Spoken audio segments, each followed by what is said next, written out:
Vâng.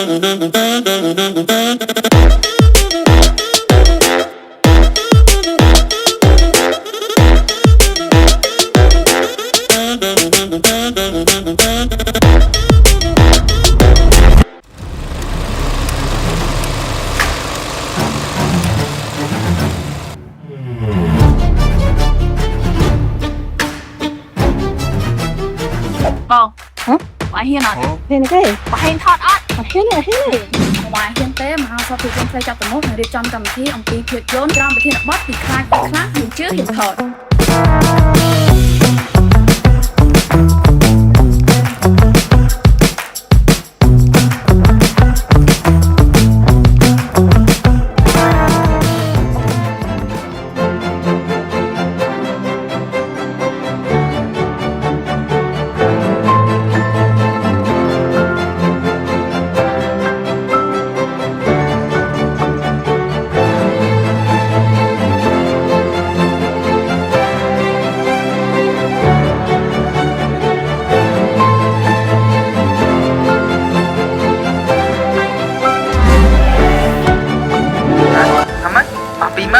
ấy á, còn là cà phê pi kéo nè,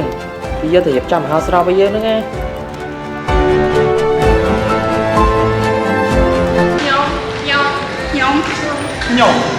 Nhung sớm này biết style. Yeah.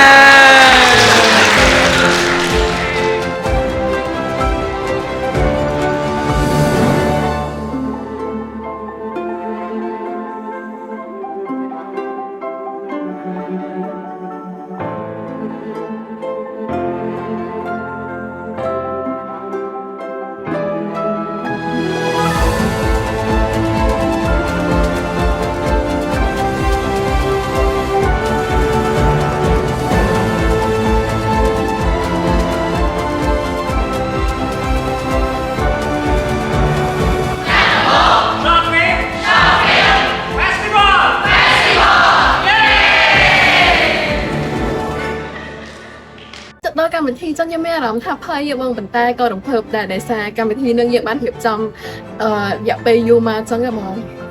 មានអារម្មណ៍ថាភ័យអហើយសប្បាយដែលបានជួបមនុស្សថ្មីដែលបាន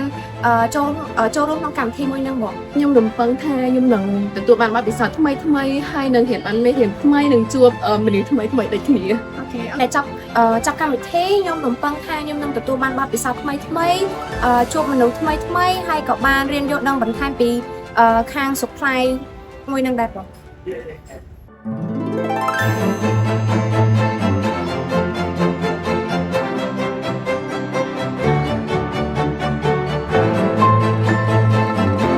ในตอนนี้วิดีโอนี้ខ្ញុំធ្វើជាពិសេសសម្រាប់បងប្អូនដែលស្រឡាញ់និងគាំទ្រផលិតផលក្នុងស្រុកណែនាំឲ្យស្គាល់កម្មវិធីមហោស្រពភាពយន្តខ្លីចាក់ទៅមុខ ថ្ងៃទី20ខែតុលាឆ្នាំ2025ខាងមុខនេះដោយសារតែកម្មវិធីមហោស្រពភាពយន្តខ្នាតខ្លីចាក់ទៅមុខឬក៏ចាក់ទៅមុខ Short Film Festival បានត្រឡប់មកសាជាថ្មីហើយដែលមានវត្តមានតាំងពីឆ្នាំ2012ចាំមានន័យថាលើកនេះគឺជាចំនួនទី14ហើយមហោស្រពភាពយន្តខ្លីចាក់ទៅមុខមួយឆ្នាំមានតែម្ដងឯងបងប្អូនហើយក្នុងឆ្នាំនេះគឺមាន77រឿងមកពី22ប្រទេស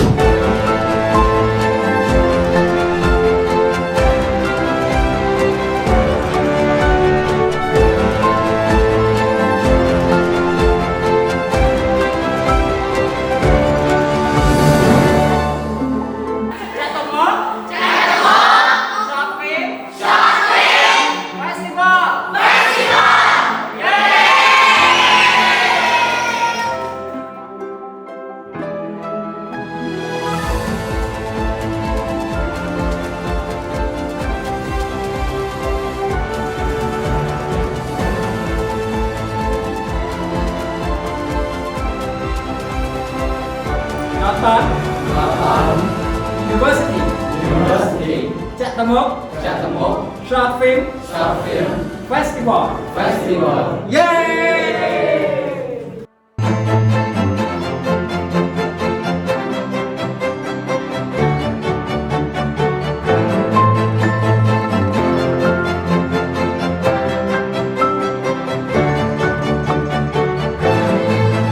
Srop ni mình tên tới là diễn sport này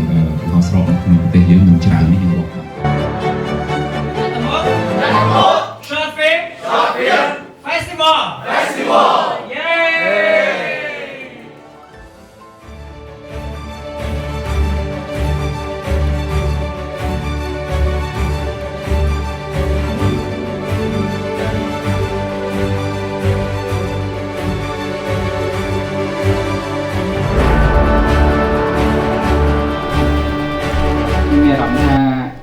ប្លែកហើយជារឿងដែលតខ្លួនសម្រាប់ពួកគាត់ អញ្ចឹងអានេះជាលើកទី3ដែលខាងសាលាសិល្បៈសំដែងបានធ្វើការ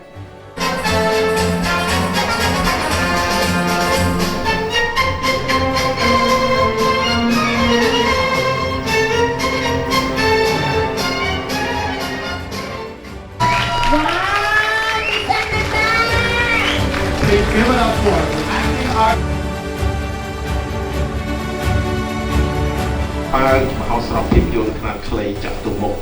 ជំនាន់ទី14ឆ្នាំ2025ចាប់ពីពេលនេះតទៅ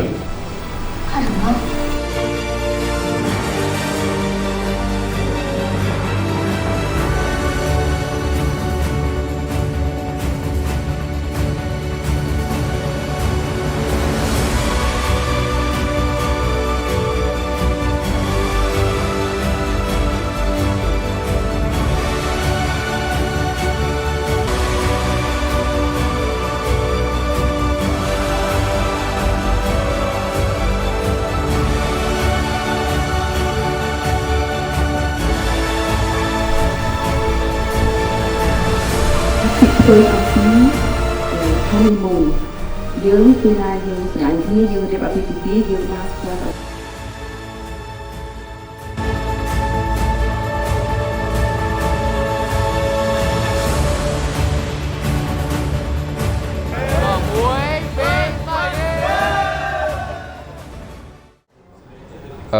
មហោស្រពសម្រាប់ខ្ញុំគឺជាទីលានបាទទីលានសំខាន់ណាស់ពីព្រោះបើសិនជាអត់មានទីលានទេ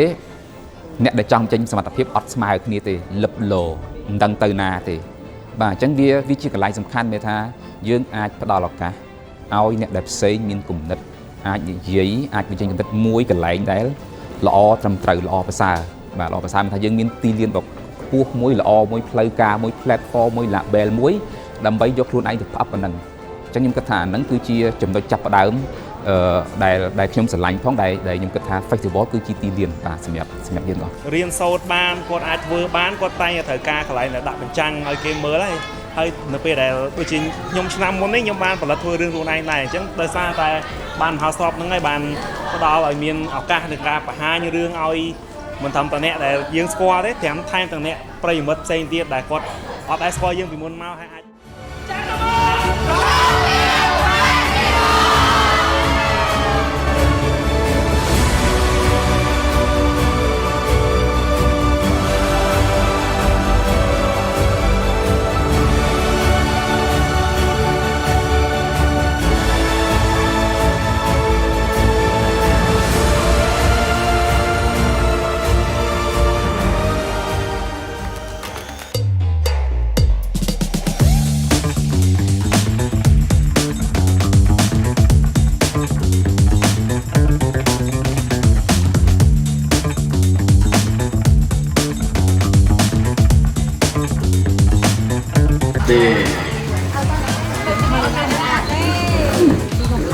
គេមកមក